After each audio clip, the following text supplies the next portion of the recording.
जय श्री राधे, जय श्री कृष्ण। मंदिर श्री बंसी वाले महात्मा यूट्यूब चैनल अम्बाला शहर की ओर से हम आप सबका हार्दिक अभिनंदन करते हैं। आज हम आपको सुनाने जा रहे हैं पुरुषोत्तम मास महात्म्य के 16वें अध्याय की परम पावन कथा। जैसा कि आप सभी जानते हैं कि आजकल पुरुषोत्तम मास का महीना चल रहा है और इस महीने में हम जो भी धर्म कर्म का कार्य करते हैं उसका हमें अनंत फल मिलता है, 10 गुना ज़्यादा फल मिलता है। और कुछ कुछ कर्म तो ऐसे होते हैं कि जिनके फल की गणना करना भी मुश्किल हो जाता है, लेकिन वह सब तो भगवान ही जानते हैं।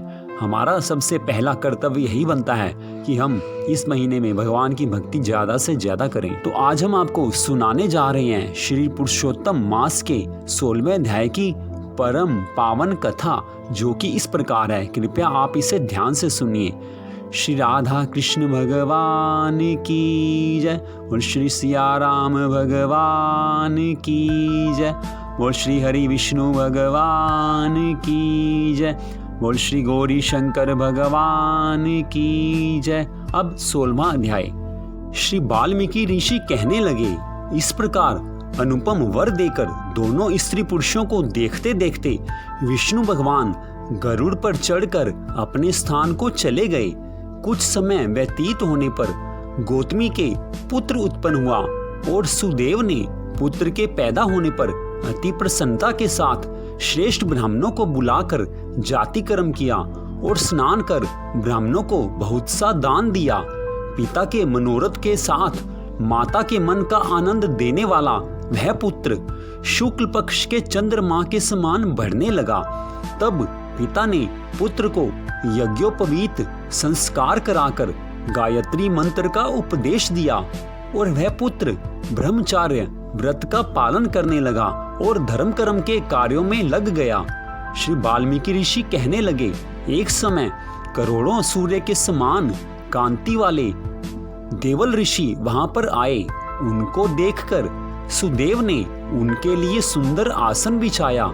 उस आसन पर देवल मुनि बैठकर बोले, हे सुदेव, बहुत सुंदर लक्षणों से युक्त यह तुम्हारा पुत्र बड़ा भाग्यवान है, महाभाग्यवान है, परंतु इसमें एक ही दोष है जिससे इसके सब गुण वृथा हो जाते हैं। हे सुदेव, तेरा यह पुत्र 12वें वर्ष में जल में डूबकर मर जाएगा, जिससे तू मन में सोच नहीं करना।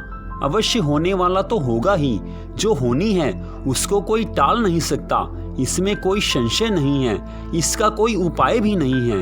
वाल्मीकि ऋषि जी कहने लगे, देवल ऋषि के ऐसे वचन सुनकर सुदेव शर्मा पृथ्वी पर गिर पड़े और देवल मुनि इतना कहकर ब्रह्मलोक को चले गए। और सुदेव देवल ऋषि के वचनों को स्मरण कर बहुत काल तक विलाप करते रहे। फिर गौतमी पुत्र को अपनी गोदी में लेकर प्रेम से उसका मुख चूमकर अपने पति से बोली, हे द्विजराज, होने वाली वस्तु से भय नहीं करना चाहिए। जो होने वाला है सो तो होगा ही, और जो नहीं होने वाला है वह कभी हो नहीं सकता। इसलिए हे नाथ, उठो और अब सब शरणागत जीवों के रक्षक, निर्वाण पद को देने वाले भगवान श्री हरि विष्णु जी के नाम का जाप करो, उनका भजन करो, उनकी कथा सुनो। इस प्रकार यह वचन कहकर गौतमी ने अपने पति को ज्ञान का मार्ग दिखाया। इसके बाद वाल्मीकि ऋषि जी कहने लगे, इस प्रकार सुदेव ब्राह्मण अपनी स्त्री के वचन सुनकर सतगुण को प्राप्त हुआ और हृदय में भगवान श्री हरि विष्णु जी के चरण कमल का ध्यान करने लगा और अपने पुत्र से उत्पन्न दुख को तत्काल त्याग दिया। तो इस प्रकार श्री पुरुषोत्तम मास महात्म्य के 16वें अध्याय की कथा का यहाँ पर विश्राम हुआ। तो आप सबसे हमारा यह निवेदन है कि पुरुषोत्तम मास के अब कुछ ही दिन बाकी बचे हैं। आधे से ज्यादा पुरुषोत्तम मास का महीना निकल गया है। इसलिए जिसने पहले भगवान की भक्ति नहीं की, कृपया वो आने वाले दिनों में, पुरुषोत्तम मास के आने वाले दिनों में भगवान श्री हरि विष्णु जी की, भगवान श्री राधा कृष्ण जी की विशेष रूप से भक्ति करे, क्योंकि इस मास में किए गए धर्म कर्म के कार्य का हमें 10 गुना ज्यादा पुण्य मिलता है। हमारा मन भगवान में लगता है, भगवान के श्री चरणों की भक्ति में लगता है, हमारे घर परिवार में सुख संपत्ति आनंद आते हैं, क्योंकि भगवान श्री हरि विष्णु जी, भगवान श्री राधा कृष्ण जी स्वयं हम पर कृपा करते हैं। तो कृपया आप इस आने वाले दिनों में भगवान श्री हरि विष्णु जी की, भगवान श्री राधा कृष्ण जी की विशेष रूप से भक्ति करें, ताकि हमारे परिवार में, आपके परिवार में खुशहाली आए और भगवान आपके ऊपर कृपा करें, आपके परिवार में भगवान की भक्ति बढ़े। क्योंकि अगर भक्ति बढ़ती है तो परिवार में सुख शांति आनंद अपने आप ही आते हैं। तो यह सारी परम पावन कथा आप मंदिर श्री बंसी वाले महात्मा YouTube चैनल अंबाला शहर की ओर से सुन रहे थे। आप सबका हार्दिक धन्यवाद कि आपने इस कथा को सुना।